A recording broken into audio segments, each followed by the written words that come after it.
नमस्कार मित्रों, कुंडली दर्शन 8 में आप लोगों का स्वागत है। मित्रों, कर्मकांड, पूजा पाठ, सत्कर्म आदि समाप्त होने पर ब्राह्मण को दक्षिणा अवश्य देनी चाहिए। यजमान पुरोहित ब्राह्मण को दक्षिणा नहीं देता है तो क्या दोष लगता है, क्या होता है? आइए इस यज्ञ, पूजा पाठ, अनुष्ठान, सत्कर्म करते समय क्यों दी जाती है दक्षिणा पर वार्ता करते हैं। शास्त्रों में दक्षिणा के बहुत ही अनूठे उदाहरण देखने को मिलते हैं। पहले हम यह समझ लें दक्षिणा क्या है। महालक्ष्मी का कलावतार है दक्षिणा।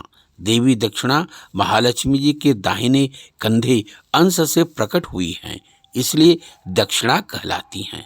ये कमला लक्ष्मी की कलावतार भगवान विष्णु की शक्ति स्वरूपा हैं। ये उपासकों को सभी यज्ञों, सत्कर्मों का फल प्रदान करती हैं। एक कथा प्रसंग के अनुसार गोलोक में भगवान श्री कृष्ण को अत्यंत प्रिय सुशीला नाम की एक गोपी थी, जो विद्या, रूप, गुण व आचार में लक्ष्मी के समान थी। वह श्री राधा की प्रधान सखी थी। भगवान श्री कृष्ण का उससे विशेष स्नेह था। श्री राधा जी को यह बात पसंद न थी। राधा जी भगवान की लीला बिना समझे ही और सुशीला को गोलोक से बाहर कर दिया। गोलोक से च्युत हो जाने पर सुशीला कठिन तप करने लगी और उस कठिन तप के प्रभाव से विष्णु प्रिय महालक्ष्मी के शरीर में प्रवेश कर गई। भगवान की लीला से देवताओं को यज्ञ कर्म का फल मिलना बंद हो गया। घबराए हुए सभी देवता ब्रह्मा जी के पास गए। ब्रह्मा जी ने भगवान विष्णु का ध्यान किया। भगवान विष्णु ने अपनी महालक्ष्मी के विग्रह से एक अलौकिक देवी मर्त्य लक्ष्मी को प्रकट कर उसको उनका दक्षिणा नाम दिया और ब्रह्मा जी को सौंप दिया। ब्रह्मा जी ने यज्ञ पुरुष के साथ दक्षिणा का विवाह कर दिया।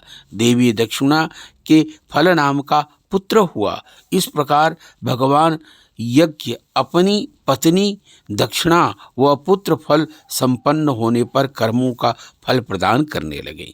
इससे देवताओं को यज्ञ का फल मिलने लगा। अतः शास्त्रों में दक्षिणा के बिना यज्ञ करने का निषेध है। दक्षिणा की कृपा के बिना प्राणियों के सभी कार्य निष्फल हो जाते हैं।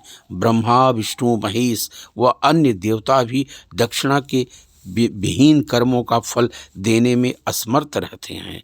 मनुष्य को यज्ञ, पूर्ण पूजा पाठ, अनुष्ठान, सत्कर्म करने के बाद तुरंत दक्षिणा देनी चाहिए, तभी कर्म का तत्काल फल प्राप्त होता है। यदि जानबूझकर या अज्ञानवश धार्मिक कार्य समाप्त हो जाने पर ब्राह्मण को दक्षिणा नहीं दी जाती है तो दक्षिणा की संख्या बढ़ जाती है, साथ ही साथ कर्म भी निष्फल हो जाता है। संकल्प की हुई दक्षिणा न देने से अर्थात ब्राह्मण के अधिकार का धन रखने से मनुष्य रोगी व दरिद्र हो जाता है।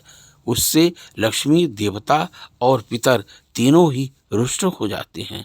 अतः अपने सामर्थ्य के अनुसार यज्ञ, पूजा पाठ, सत्कर्म पूर्ण होने पर दक्षिणा अवश्य देनी चाहिए।